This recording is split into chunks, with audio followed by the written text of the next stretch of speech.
Also tonight, there is new outrage over a case that we have been bringing you all week, the alleged rape of a 14-year-old girl at a high school in Rockville, Maryland. There are now growing demands for answers as to why these two suspects, whom reports suggest were both illegal immigrants, were allowed not only to remain in the United States, but to enroll as freshmen in a public high school.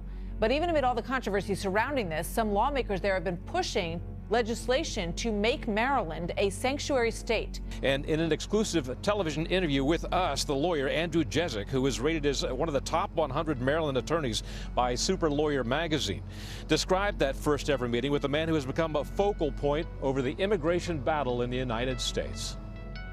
Jezik also told us he believes that his client is innocent of all charges. He said they plan to fight those charges vigorously in a court of law, and he believes that they will be acquitted. There's physical evidence of both a rape and sex assault, yes.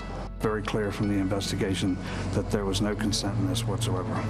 And some have asked why Sanchez Millian is not being charged with statutory rape. He is, after all, 18, and the victim in this case was 14 years old. Well, Maryland has a unique law that requires a minimum separation of age of 4 years, and in this particular case, it was just under that, 3 years and some months, meaning it doesn't meet Maryland's statutory requirements. Doug, thank you very much. All right, let's bring in Katie Pavlich, news editor of townhall.com and Fox News contributor, and Michelle Joando is the Legal Progress VP for the Center for American Progress. Welcome.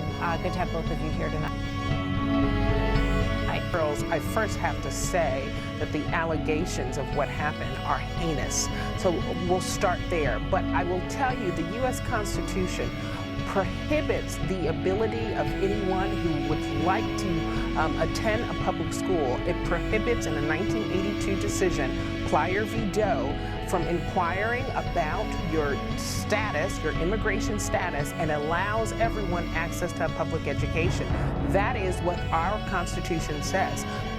Well, the Constitution doesn't say a Supreme Court precedent does, and that's a separate issue. But this idea that Maryland is now saying they want to be a sanctuary state 4 days after this horrific incident of two young men, they're not children like the 14-year-old victim is, from very violent countries like Guatemala and El Salvador, where they have a very serious MS-13 problem, are now being put into our public school system using public school resources and enrolled as freshmen in order to learn English as adults is absurd, ridiculous, and a public risk, as we've seen with this incident. They should have never been in the country. The local authorities who refused to participate with ICE to make sure that the retainer was held on them, ICE letting them go in the first place under Obama's catch and release program, all of that has to change.